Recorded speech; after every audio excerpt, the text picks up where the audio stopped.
It's great to be back here again, especially to get an opportunity to read with Ron, who you'll be hearing from shortly. Ron and I kind of grew up in the burgeoning Baltimore coffee house scene back in the mid '90s, when the slam period was just kind of getting its groove on, right? So I figure I'll start with something new. I had the chance a couple of years ago to do stoop storytelling. I don't know if any of you have ever been to the stoop. And I got a chance to tell a story about my junior prom disaster, which is kind of too long to tell here. But I did write a poem about it, if I can find it. I spent all the time on the bus organizing this. Oh, here we go. I got it. This is called Elegy for Prom. It's the most recent poem I've written. So it may be terrible because of that. In hindsight, it was the peach schnapps that was the final spike in the coffin where my prom lay rotting. I didn't see it, but I felt it. Dread spreading like pitch in my belly as Casey cracked the fifth open, swigging the sweet syrup, sucking and sucking and sucking it down until reminded that schnapps was for the whole party. I smothered my stomach's complaints with hope because that's all I had left. You see, Casey was a dream. Just as hardcore Shirley Temple, all whirls of gold curls and dimply smiles wrapped in a black Metallica t-shirt. I was just some geek, a short one at that. I lie. I was the king of geeks, sovereign of my very own nerd herd, capable of fitting in where my subjects never dared. Theater, wrestling, Casey.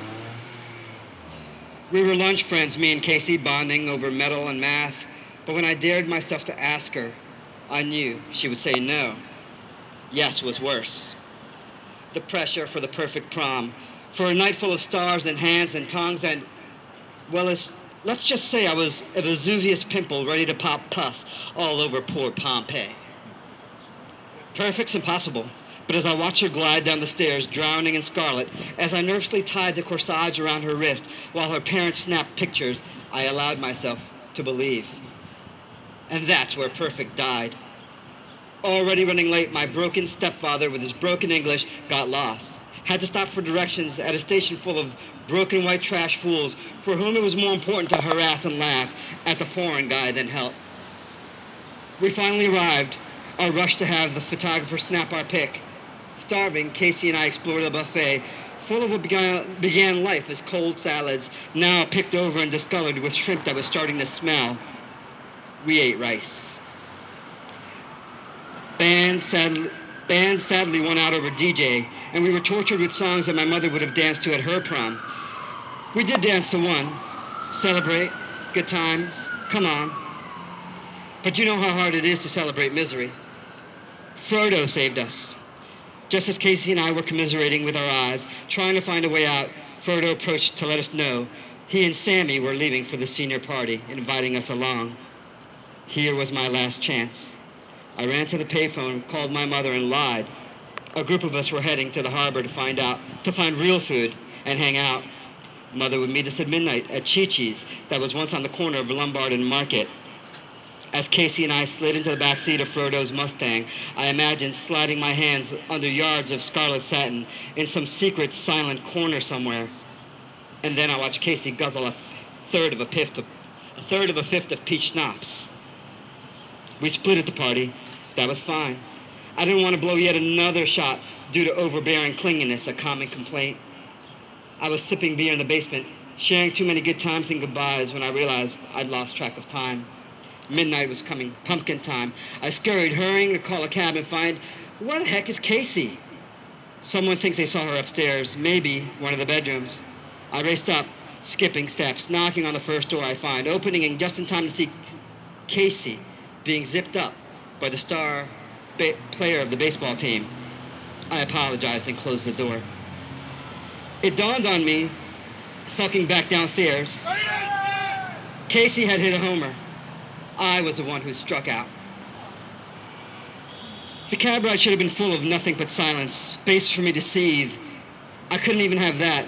She was nauseous. Was it the liquor or the guilt? I didn't care. I just begged her to hold it down until we got downtown. I didn't want to take another chance that my mother would beat us there and beat me afterwards, possibly in front of Katie, something which my mother is perfectly capable of, beating me in front of my junior prom date. It would happen. Casey rolled out of the cab on the corner of Lombard and Market, sprinting to the hedges, wrapped around Chi-Chi's. I paid the driver and got to Casey in time to rub her back as she spewed forth a toxic blend of rice and peach schnapps. Casey was wiping her mouth as my mother pulled around the corner honking. "What's wrong with her?" my mother asked, about the girl moaning in her back seat. "You remember the trip? I told you smelled bad?" It was. I led the moaning, groaning Casey to her door. Before I could finish knocking, Casey's pulling away, rushing for the gutter, spilling her guts again. I'd had enough. I jumped into the car, yelling at my mom to go. "Is Casey going to be all right?" "She'll be fine," I say. "Just go." There was nothing left to do but go home, go fetal, go mourn the death of prom, and hope.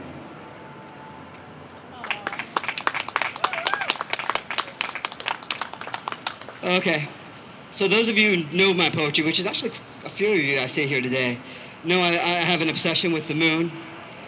I'll read a couple poems. These were published last year in Life in Me Like Grass on Fire, which you can get from the Maryland. I'll wait for the chopper. Oh, it's doing a cool move. It's kind of all on its side and everything. Anyway, sorry. We're okay here. I hope they're not looking for me. I did nothing wrong.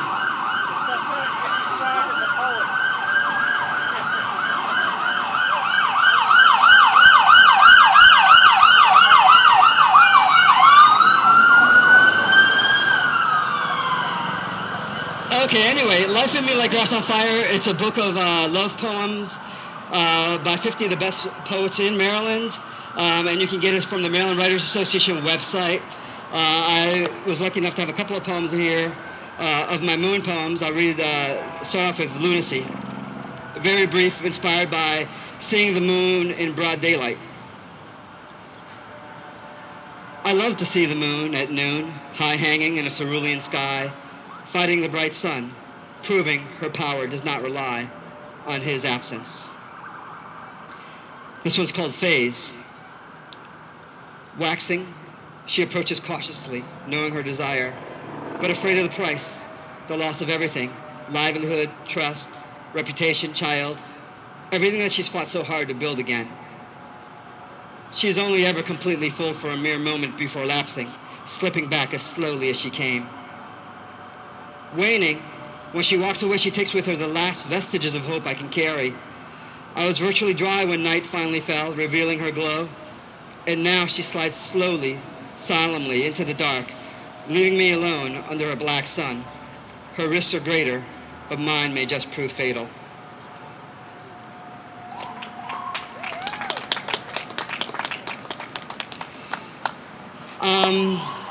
One more moon poem. There must be some really dangerous criminal out there. This one is called Lunatic. I wrote this while I was working for the Obama campaign back in September of 2008. It's called Lunatic.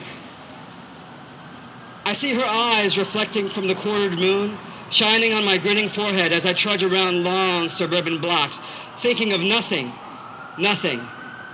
but her. I laugh out loud at how silly I sound, in silence, in darkness broken only by pinpricks, poked by stars, and that inimitable grin reflecting her eyes upon me. I fear that I will wave my arms like mad and be dragged away, a lunatic whose love for the moon is mistaken for madness.